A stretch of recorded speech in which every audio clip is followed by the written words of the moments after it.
Hey everybody, what is going on? I hope you guys are all doing well, and welcome to another tutorial video. In this video, I'll be explaining to you guys how you can create an Odoo account, so let's get right into it. Now, Odoo is an open source CRM and ERP. I'm not sure what ERP means. CRM I do know means Customer Relations Management program or service, and you can freely use it to manage your business and your customer relations very easily. It is a pay-for service, however, you do have a free trial if you want to use it.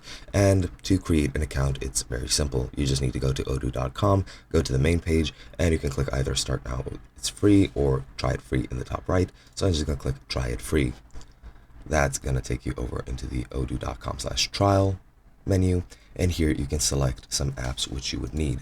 Now you can select however many apps you want. Up to 2 is free with unlimited users forever.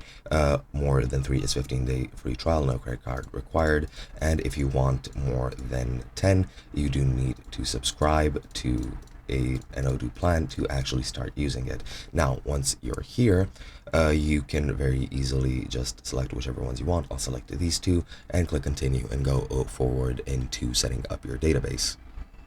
Alright, once you're here, you'll need to enter your first and last name, your email, your website name, and your phone number, country, and language, and you can use whichever one you want. You can set up anything you want. You do need a valid email.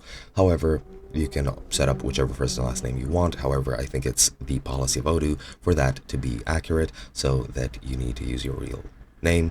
Website name can be whatever you want. The phone number needs to be valid. And yeah, after that, once you've set everything up, you can click Start Now, go through a small sort of beginning setup process, which they have, which is sort of a questionnaire on what you want to set up. And once everything is set up, you can very easily start using Odoo for any of your needs. You'll be on your dashboard where you can start working on your website, on your sales, on your CRM, whatever. And that is pretty much all there is to it. That's all there is for me. Hope you guys enjoyed, and I'll be seeing you guys in another video.